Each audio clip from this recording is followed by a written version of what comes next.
Hey, this is Richard, this is Games Freezer, and today, my friends, I just thought I'd share with you a pickup that I just got on the Facebook Marketplace. I've been looking out for a PS2 for a while, and as you can see, I've picked up this mucky pup of a PS2, picked it up for £20 on the Marketplace, which is pretty good, really. I mean, if you go in CEX at the minute, you will pay north of 60 quid, I reckon. I mean, I've seen some that are touching £100 in CEX. I know CEX is not often a good indicator of exactly how much things are really worth. So looking on eBay, you're probably going to be paying around £40 to £50 for a PS2 console. Sometimes they come with controllers and games as well. So £20, I thought it's worth a punt. Now the thing with this is it doesn't come with any controller. Okay, so that's one negative, and it also doesn't come with any power cords or leads or anything. But luckily enough, I've got this, which I picked up off of eBay, which is only £1.99.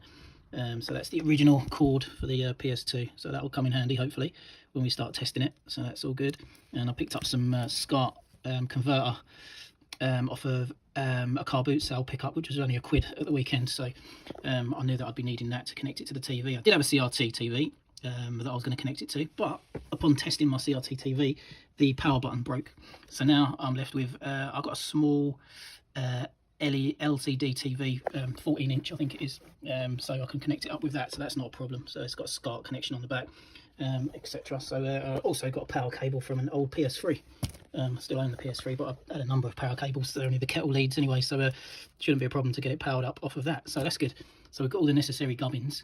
The first thing I will need to do with it is probably test it to see if it powers on, and whether I can get a picture out of it or not, and then I know where I stand. In general, the condition of it is just dirty, a few scratches and scrapes on the base there.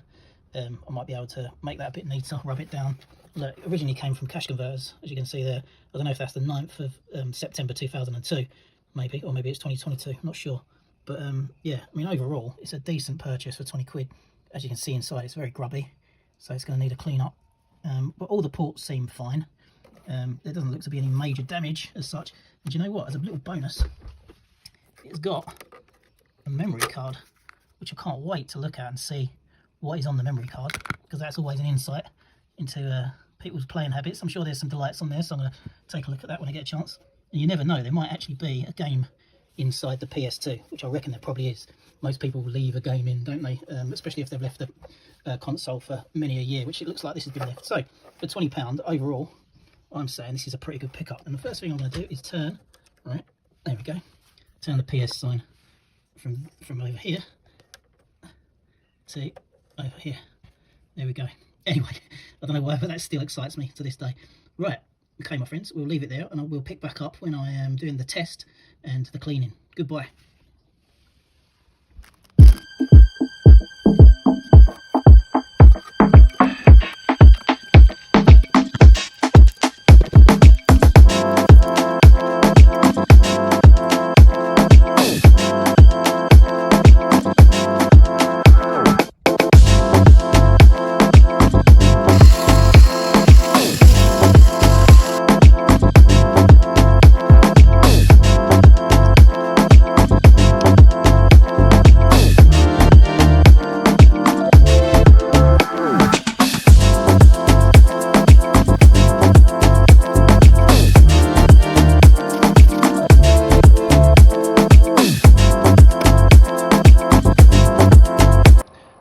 Right, so after kind of cleaning down, setting the PS2 up, I come across a problem and looked it up online. So the problem I'm getting is the dish tray won't open.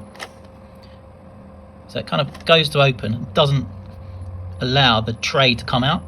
And what it is due to is this little white spinny thing up here is magnetised. So over the years, where these sit, they end up magnetising the mechanism below.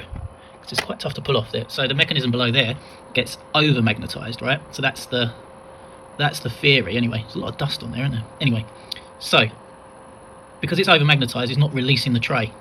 It's kind of intermittent, but it's started to do it more often today. So simple solution is to get yourself a piece of masking tape, just a small little piece of masking tape, right? And then bring it over to here and just pop it on there. Just get it nice and snug in. What that does, it creates a bit of a barrier between the magnet and that little spindle, mechanism at the top of the PS2, right? So, in theory, and spoiler alert, I have tested this previously to this. In theory now, this should open. So let's have a look. Oh, I've got to press the button first. Oh, there it is. Right, ready? 1, 2, 3. So that comes straight out and should go straight back in. See, it still spins, it still does what it should do. And let's try it again. It comes out again. So that's released it. It's allowed it to have enough magnetism that it's still connected. Well, it's less magnetic than it was. Obviously it is because it's not in. Let's have a look when it's in. So that engages, and then if I try to then take this off, yeah, I can still feel it's magnetized. So it's not coming up as easy as it was, but it can come off, right? And then again, once that's on, it comes out nice and easy. So that seems like quite a simple fix.